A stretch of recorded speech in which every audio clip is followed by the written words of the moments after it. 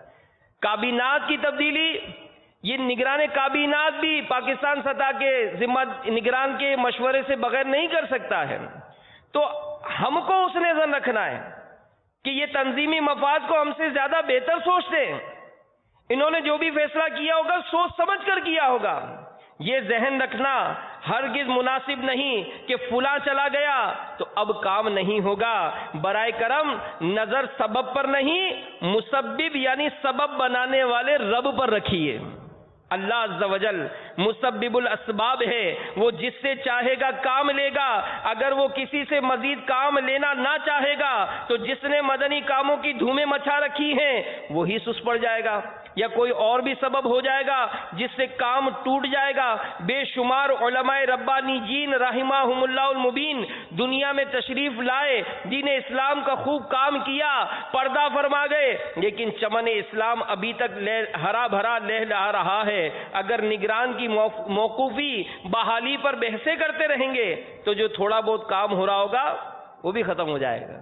امیر علیہ سنت فرماتے لہذا آپ سب مدنی کام کرتے رہیے، انشاءاللہ عز و جل خوب مدنی بہاریں آئیں گی۔ دعوت اسلامی کی مرکزی مجلس شورا کے نگران مرحوم حاجی مشتاق رحمت اللہ تعالی علیہ فرمایا کرتے تھے کہ ہمیں دعوت اسلامی میں شخصیت کو نہیں، سسٹم یعنی نظام کو مضبوط کرنا ہے۔ تو آج کے اس تربیتی اجتماع میں موجود اسلام میں بھی نیت کر لیں کہ ہم انشاءاللہ اپنے یہاں نظام کو مضبوط کریں گے، انشاءاللہ نظام کو مضبوط کریں گے۔ جو آج ہمیں 12 مدنی کاموں کا ایک جائزہ پیش کیا گیا، کتنی پیارے مدنی پھول تھے۔ اگر ہم ان کاموں میں لگ جائیں، درس و بیان، نیکی کی دعوت، فلاں اور پھر بعض اسلامی بھائی کی عادت ہوتی ہے ذمہ داری 1 ٹکے کی نہیں لیتے، ذمہ داری 1% بھی نہیں ہوتے، کسی کام کی ذمہ داری نہیں ہوتی، لیکن علاقے کے وہی نگران بنے ہوئے ہوتے ہیں، وہ یہاں کے کانا پھوسیاں کرتے رہتے ہیں، جو کام کر رہے تھے انہیں کو بدگمانیاں کرے۔ دیکھا ہم نے کہا تھا نا کہ ہمارے علاقے میں مسجد تھوڑی بنائیں گے، یہ پورے شہر میں مسجدیں بنا رہے ہیں، ہم ان کو کہہ رہے ہیں ہمارے علاقے میں مسجد بناؤ، مسجد نہیں بناتے ہیں۔ اتنے مدرسے کھل گئے، ہم اب کھالے نہیں دیں گے، ہم مدنی احتیاط نہیں دیں گے، ہم اپنی کھالے خود جمع کریں گے، ہم مدنی احتیاط خود جمع کریں گے، یہ ہمارے علاقے میں مدرسہ ہی نہیں کھولتے ہیں۔ ارے میرے بھائی، آپ کا کام اپنی درخواست کو پیش کرنا ہے، جو اس کے شعبے کے متعلق ہیں، جو ذمہ دار ہیں وہ خود ہی دیکھیں گے۔ تو بعض اس قسم کے جو افراد ہوتے ہیں، اب ان کو اسلامی بھائی بھی کیسا کہا جائے، اگرچہ داڑھی بھی ہوتی ہے، امامہ بھی ہوتا ہے، لیکن بسا اوقات وہ اس طرح سے دین کے کاموں کو سخت نقصان پہنچاتے ہیں۔ تو میرے میٹھے میٹھے اور پیارے پیارے اسلامی بھائیوں، اپنی گفتگو کا محاسبہ یہ کرنے کی عادت بنائیں کہ کہیں ہماری اس طرح کی ناجائز گفتگو، کہیں اس طرح سے کی جانے والی گفتگو ہمیں جہنم میں نہ گرا دے۔ حضرت سیدنا معاذ بن جبل رضی اللہ تعالی عنہ روایت کرتے ہیں، فرماتے ہیں میں نے عرض کی اے اللہ عز و جل کے نبی صلی اللہ تعالی علیہ وآلہ وسلم، ہم لوگ زبان سے جو باتیں کرتے ہیں اس پر ہماری گرفت ہوگی؟ تو نبی پاک صلی اللہ علیہ وآلہ وسلم نے ارشاد فرمایا اے معاذ، تیری ماں تجھ پر روئے، لوگوں کو ان کے منہ کے بل آگ میں گرانے والی اسی زبان کی باتیں ہوں گی۔ ہم دیکھیں بات کیا کر رہے ہیں، اب کس پر الزام لگا رہے ہیں، اب کس پر انگلی اٹھا رہے ہیں۔ میرے شیخ طریقت امیر اہل سنت فرماتے ہیں کسی کی طرف ایک انگلی اٹھانے والے ذرا غور کر، یہ 3 انگلیاں تیری طرف ہیں، اپنے آپ کو دیکھ، اپنے آپ کو دیکھ۔ تو ہم غور کریں۔ مفسر شہیر حکیم الامت مفتی احمد یار خان علیہ رحمت الحنان اس حدیث پاک کے تحت فرماتے ہیں، زبان سے کفر، شرک، غیبت، چغلی، بہتان سب کچھ ہوتے ہیں جو دوزخ میں ذلت و خواری کے ساتھ پھینکے جانے کا ذریعہ ہیں۔ تو میرے میٹھے میٹھے اور پیارے پیارے اسلامی بھائیوں، اے مدنی چینل کے ناظرین، اپنا محاسبہ کریں۔ اور پھر یہ جو بات ہوتی ہے نا بدگمانی کی، یہ اتنی منحوس ایک طرح سے بیماری ہے کہ یہ نیکیوں کی توفیق چھین لیتی ہے۔ جی ہاں، یہ نیکیوں کی توفیق چھین لیتی ہے۔ حضرت مکحول دمشقی رحمت اللہ تعالی علیہ فرماتے ہیں کہ جب تم کسی کو روتا دیکھو بدگمانی مت کرو۔ جب تم کسی کو روتا دیکھو تو بدگمانی مت کرو کہ دیکھو یہ دکھانے کے لیے، لوگوں کو دکھانے کے لیے رو رہا ہے، بلکہ آپ فرماتے کہ تم خود بھی رونا شروع کرو۔ میں نے ایک مرتبہ کسی کو روتا دیکھ کر بدگمانی کی تھی، اس کی نحوست یہ ہوئی کہ خود 1 سال تک رونے سے محروم رہا۔ تو ہم غور کریں اور سوچیں کہ پہلے اجتماع میں آتا تھا، میں آگے بیٹھتا تھا، تلاوت سنتا تھا، مجھے بڑا سرور آتا تھا، میں نعت سنتا تھا، میری کیفیت تبدیل ہو جاتی تھی، میں بیان سنتا تھا، میرے علم میں اضافہ ہوتا تھا، میرے عمل میں برکت ہوتی تھی، میرا زبردست ذہن بنتا تھا، میں رات بھر یا اعتکاف کرتا تھا۔ مسجد میں نماز پڑھنے والے غور کریں کہ پہلی صف کا نمازی ہوتے تھے، جناب میں آتا تھا مسجد میں تلاوت قرآن کیا کرتا تھا، ذکر و اذکار کیا کرتا تھا، میں صدقہ و خیرات کرتا تھا، میں اسی طرح کے نیکی کے کام کرتا تھا، کسی کی شادی میں مدد کیا کرتا تھا، کوئی غریب آتا میں اس کو قرض بھی دے دیا کرتا تھا۔ لیکن آج یہ ساری باتیں مجھ سے دور ہو گئیں۔ اب میری آنکھوں میں آنسو نہیں آتے، مجھ پر رقت طاری نہیں ہوتی۔ میں اجتماع میں تو آگے آنے تو کیا مطلب، میں تو اجتماع سے ہی غیر حاضر ہو گیا، حالانکہ ٹائم وہی ہے میرا، میں اسی وقت پہ فارغ ہو جاتا ہوں، میں اجتماع میں آ ہی نہیں پاتا ہوں۔ وجہ کیا ہوئی؟ کوئی بدگمانی تو نہیں تھی، کوئی یہ بات تو نہیں تھی کہ دیکھو آج اس کا بیان ہے تو کیسا ہاتھ ہلا ہلا کر بیان کر رہا ہے، یہ ذکر میں کیسے مائک کا استعمال کر رہا ہے، یہ کس طرح سے لوگوں کو رو رو کر مطلب لوگوں کو رلانے کے لیے خود بھی رو رہا ہے۔ اس طرح کی یہ جو بدگمانیاں ہیں، کہیں ان بدگمانیوں نے میری وہ نیکی کی توفیق تو نہیں چھین لی۔ میں مسجد میں آیا کرتا تھا، مجھے تو پہلی صف میں نمازیں پڑھنے کا موقع ملتا تھا، میں دوسروں کے بارے میں بدگمانی کرتا تھا کہ یہ کیسے لوگ ہیں، یہ پہلی صف میں نہیں آتے، یہ میں لوگوں کو تذکرہ کیا کرتا تھا، دیکھو یہ ہمیں پڑھایا کرتے تھے لیکن آج ایک مرتبہ بھی قرآن کھول کر نہیں دیکھتے۔ کہیں ایسا تو نہیں کہ اس بدگمانی نے مجھے بھی مسجد سے نکال دیا گیا ہو کہ تو بھی نہیں آنا؟ اپنی محنتوں سے، اپنی کوششوں سے میں نے مسجد کو تعمیر کرایا، اپنا پیسہ لگایا، اپنا مال لگایا، آج اس مسجد میں جانے کے بعد مجھے توفیق نہیں ہے۔ کہیں ایسا تو نہیں کہ جس نے چندہ نہیں دیا اس کی متعلق میں نے بدگمانی کی، مجھے مسجد سے نکال دیا گیا۔ میں نیکی کے کاموں میں اتنا بڑھ چڑھ کر حصہ لیتا تھا، اللہ تعالیٰ کی رحمت سے میں مسجدوں کی تعمیر میں آگے بڑھ بڑھ کر کام کرتا تھا، میں نے مدرسۃ المدینہ بنانے میں بہت ہی کلیدی کردار ادا کیا۔ آج کہاں گئی یہ سعادتیں، کہاں گئی یہ رحمتیں، کہاں گئی یہ برکتیں؟ میرے میٹھے میٹھے اسلامی بھائیوں، غور کریں کہ کہیں ان گناہوں کی نحوست نے ہمیں اس جگہ تو نہیں پہنچا دیا، کہیں یہ نعمتیں، یہ برکتیں مجھ سے اس لیے تو نہیں چھین لی گئیں؟ اپنا محاسبہ کیجئے، اپنے بارے میں غور و فکر کیجئے، اس دل کو گناہوں سے پاک کیجئے کہ دل میرا دنیا پہ شیدا ہو گیا، اے میرے اللہ یہ کیا ہو گیا، اب تو کچھ میرے بچنے کی صورت کیجئے، اب تو جو ہونا تھا مولا ہو گیا۔ تو اس محاسبے کا بہت ضرورت ہے۔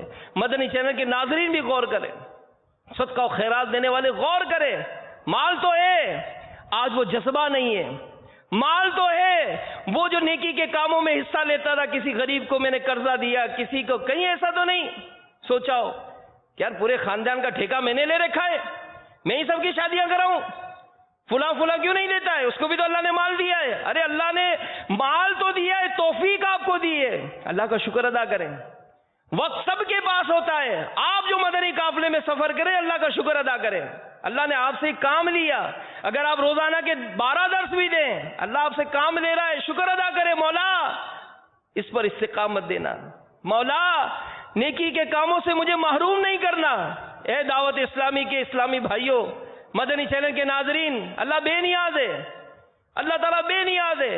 آج کل واٹس ایپ پر آپ کو تصویریں نظر آتی ہوں گی کہ کوئی کفر کی اندھیری میں ڈوبا ہوا, اپنے مذہبی لباس کو پہنے ہوئے, وہ اپنے مذہبی جگہ پر وہ تقریر کر رہا ہے, کوئی غیر مسلم تقریر کر رہا ہے, ایسی تصویر, اور اس کے نیچے لکھا ہوتا ہے بیفور. پھر اسی شخص کی تصویر برابر میں ہوتی ہے, مدنی لباس, داڑھی بھی ہے, امامہ بھی ہے, اور لکھا ہے کہ جناب یہ Faizan Madina bread Ford you کے میں بیان کر رہا ہے, اور لکھا ہے آفٹر. گویا کل تک یہ غیر مسلم تھا, کسی کی انفرادی کوشش نے ایمان کی دولت سے نوازا, علم دین حاصل کیا, آج وہ سابقہ غیر مسلم مسلمان ہو کر دعوت اسلامی کا مبلغ ہو کر دعوت اسلامی کے ہفتہ وار اجتماع میں بیان کر رہا ہے, ہمیں جھنجھوڑ رہا ہے. اللہ بے نیاز ہے, وہ جس سے چاہے مدنی کام لے, جس سے چاہے مسجدیں بنوائے, جس سے چاہے مدرسوں کا قیام کرے.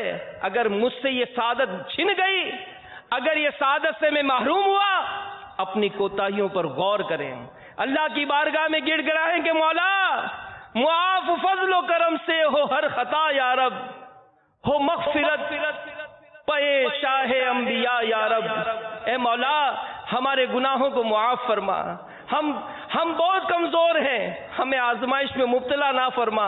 نفس و شیطان کی شرارتوں میں مبتلا ہو کر دعوت اسلامی کے مدنی کاموں سے اللہ ہم دور ہو گئے, ہمیں معاف فرما دے. بس ہم اس مدنی ماحول سے چمٹے رہے, اس مدنی ماحول سے لگے رہے کہ اس مدنی ماحول سے لگے رہیں گے. یہی مدنی ماحول انشاءاللہ ہمیں نمازوں کی پابندیاں کروائے گا, یہی مدنی ماحول ہمیں قرآن کی تلاوت کا شوق دلائے گا, ہمیں ذکر و اذکار کی لذتیں دلائے گا, مدنی انعامات پر عمل کرائے گا. اسی مدنی ماحول سے وابستہ رہ کر انشاءاللہ پیارے محبوب کے صدقے طفیل انشاءاللہ ایمان کی دولت ساتھ لے کر جائیں گے. اسی مدنی ماحول سے رہ کر اگر دنیا سے ایمان کے ساتھ رخصت ہوئے میرے میٹھے میٹھے اسلامی بھائیوں, انشاءاللہ قبر جنت کا باغ ہوگی. اسی مدنی ماحول کی برکت سے اگر نصیب رہتی رہی انشاءاللہ میدان قیامت میں نبی پاک علیہ الصلوۃ والسلام کے جھنڈے تلے ہوں گے, اور اسی مدنی ماحول کے صدقے انشاءاللہ ایمان کی سلامتی کے ساتھ دنیا میں گئے تو انشاءاللہ جنت میں آقا کا قرب نصیب ہوگا, اور آقا کے قدموں میں انشاءاللہ اپنے میٹھے مرشد کے ساتھ رہیں گے انشاءاللہ. اے کاش اللہ تعالی ہم سب کو دنیا اور آخرت کی خیر اور سلامتی عطا فرمائے, ظاہری باطنی گناہوں سے اللہ تبارک و تعالی ہمیں شفا نصیب فرمائے, اپنی پسند کا بندہ بنائے. علم دین حاصل کرنے کے لیے فرض علوم سیکھیے. مکتبۃ المدینہ نے فرض علوم کا کارڈ جاری کیا ہے, میموری کارڈ, اپنے موبائل میں لگا لیں, بار بار سنیں, تکرار کریں, جو بات سمجھ میں نہ آئے اپنے مدنی اسلامی بھائیوں سے اس کی پوچھ گچھ کریں, دارالفتاء اہل سنت سے رابطہ کریں. مدنی چینل کے ناظرین بھی دعوت اسلامی کے مدنی ماحول سے وابستہ ہو جائیں گے, انشاءاللہ دنیا اور آخرت کی برکتیں نصیب ہوں گی. اللہ تعالیٰ مجھے اور آپ کو عمل کی توفیق عطا فرمائے, آمین بجاہ النبی الامین صلی اللہ تعالی علیہ وآلہ وسلم. سنتوں کی ہر طرف آئے بہار,